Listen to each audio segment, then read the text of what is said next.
Hey guys, how's it going? It's Al. Week 8 on Draftkings, and I've got my top running backs, and we're going to center on some 5-box running backs. I got 3 of them for you this week that are 5-box running backs. What are the 5 boxes, Al? Well, the 5 NFL DFS boxes that we want to check off for running backs would be, do they have an expectation of 20 touches in the game? Are they included in the passing game? Do they get the carries inside the 5-yard line? And are they at home? And are they favored? Each one of those things is back tested and historically accurate to show that a player, if they do one of those things, has a better chance of exceeding their projection on a day. And collectively, they're very, very powerful together. Now, does every 5-box running back absolutely have a monstrous day every week that they go out? No. But what it does is it'll help you identify 2 things: the chalk, because a lot of the 5-box running backs end up being chalk, or it helps you identify running backs in a great position for a week for GPPs that are going to come in with a really low percentage on them, and it gives you an opportunity to flex versus the field with a player who's coming in way too low with way too good of a matchup. So drop a like on the video, subscribe to the channel, ring the notifications bell, leave me a reply down below, click the share button, go check out the How to Win playlist. Make sure that you send a text to a friend of yours who you haven't talked to in a while. Call your mom, let her know how you're doing. She would love to hear from you. And let's get to the running back. He's a legend.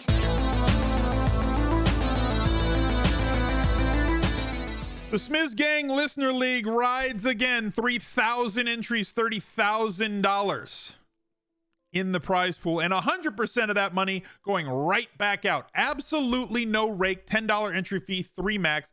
We will talk about the top 10 and the winner on the recap video on the second channel, Al Smizzle Games. So go subscribe to the second channel and you can check out the recap video, find out how I did in the previous weekend, as well as how you did or how your compatriots in the Smiz Gang did in the Listener League. Let's take a look at my top 5-box running backs. The first guy, this is not in any order, but hey guys, guess who's back? Back again. Nick Chubb's back. Call a friend. 6,800 against Pittsburgh at home, favored. You know he's getting all the goal line touches, but Al, Nick Chubb doesn't get any targets. He's not really included in the passing game. Au contraire, mon frere, in games where Kareem Hunt did not play, there have been 8 of those in the last 2.5 seasons. 25 times they've played together, and in those games, Nick Chubb gets 1.68 targets per game. But in the games that Kareem Hunt does not play for these Cleveland Browns, 4 targets per game, 3+ catches per game. He is already one of the league leaders in terms of inside the 5 carries while playing like 50% of the snaps, and Nick Chubb plays 35. And now we can project Nick Chubb to play 70% of the snaps and get probably 85+% of the inside the 5 carries.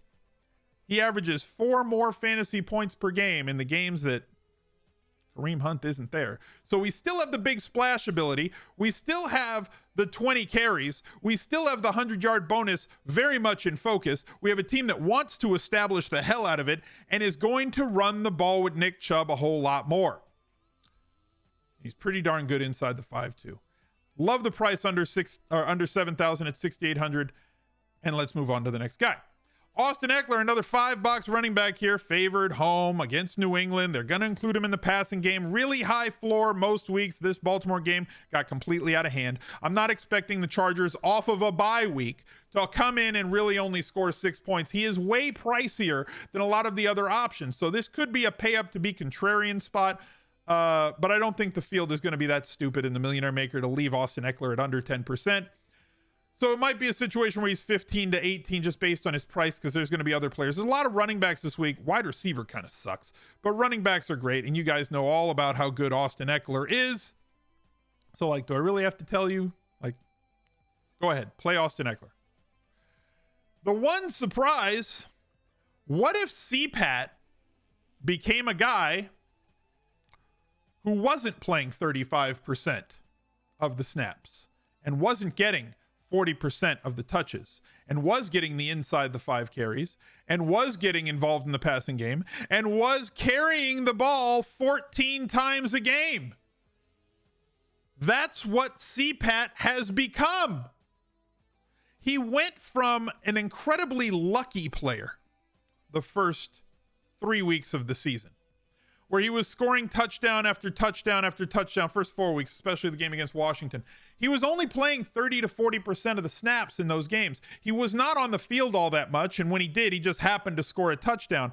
Now we have a situation where the role has changed. Perhaps a merit-based promotion, some would say. He's played himself into a bigger role, snapping at 60 to 65% plus now for the Atlanta Falcons in their last couple of games, getting a much bigger chunk of the carries. We know that the targets are way more valuable. We know how dangerous he is in the passing game and how little talent they have on the outside. Ridley is amazing. Pitts is amazing. They need that third option, and it's coming out of the backfield, and it is Cordarrelle Patterson.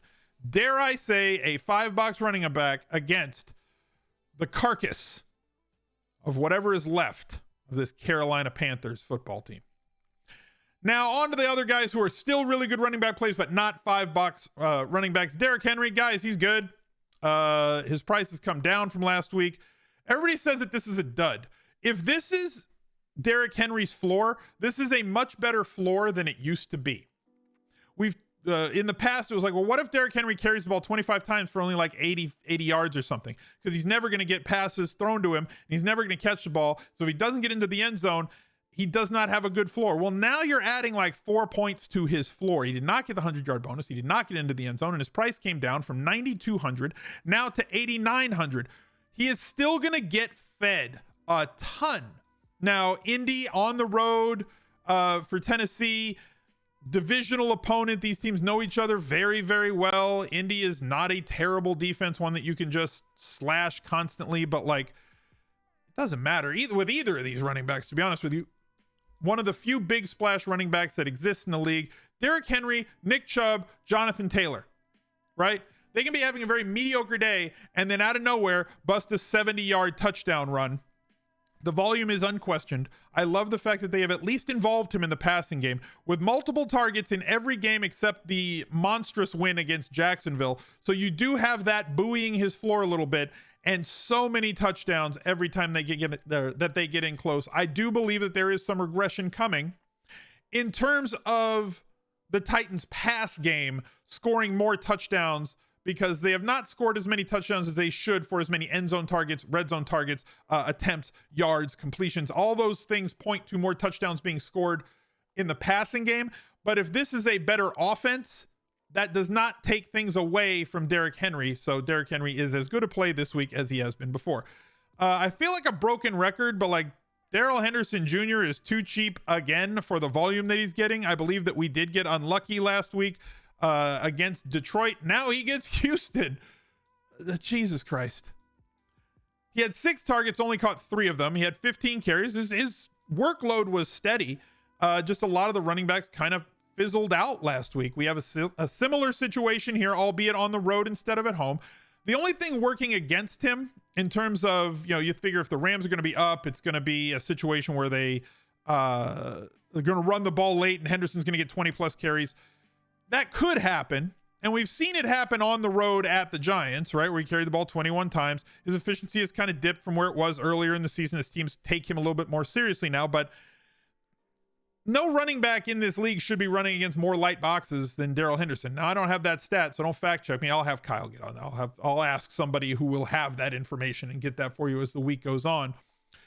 But like, this Rams offense on the outside is something to be reckoned with Cooper Kupp having one of the best fantasy seasons, or the best fantasy season through 7 weeks of any wide receiver ever, more than Randy Moss, more than Marvin Harrison, more than Jerry Rice, more than anybody else. A historic season.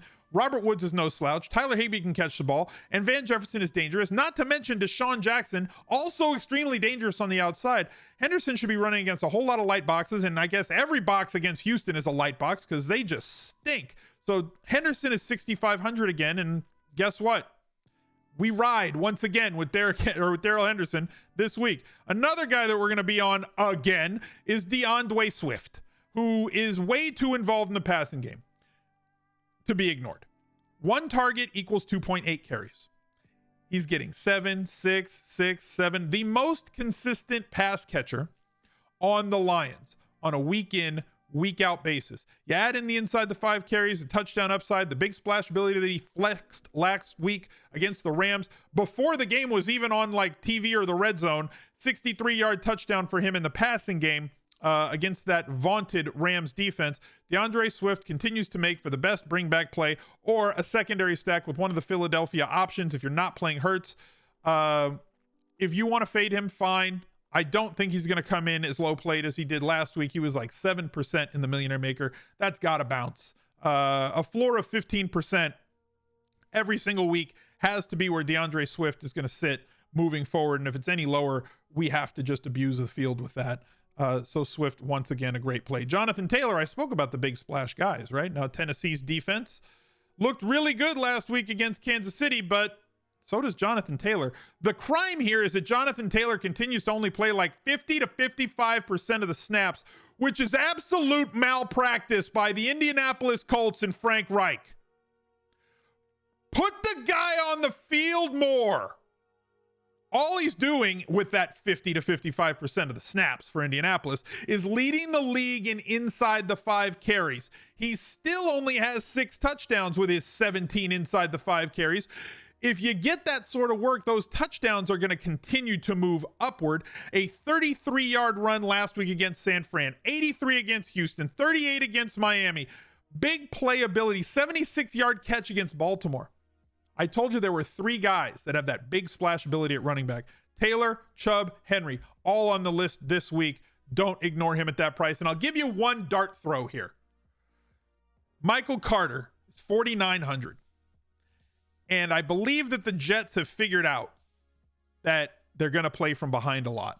I think they know. I think they know at this point. So if they're going to play from behind, you got to get one of your best pass catching backs involved in the mix. That offensive line has not been as good as advertised. Carter is a very talented running back, but his greatest talent is in the passing game. We've seen him hit double digits 4 of the last 5 weeks. He only needs 15 to pay this off. Touchdown upside is low, but Cincinnati has been a very efficient offense and should be playing from ahead in this game, leaving Michael Carter a really good game script. Somebody to consider for tournaments, not a cash game play, but keep him in mind because when he takes over the job, and he should take over the job on talent alone as the season continues to wind on, snaps should increase, running back touches percent should increase for Michael Carter. A dangerous guy on DraftKings because of how talented and how involved he is. A chance where, opportunity is greater than talent in fantasy football, but when talent meets opportunity, great things can happen. And you want to be there before that price hits 6K. You want to be there in the week before it jumps as opposed to after it jumps. So don't be a wait and see guy. Be there when it happens. That's it for this video. Hope you guys enjoyed it. Drop a like, subscribe to the channel, look out for another video right there. He's a legend.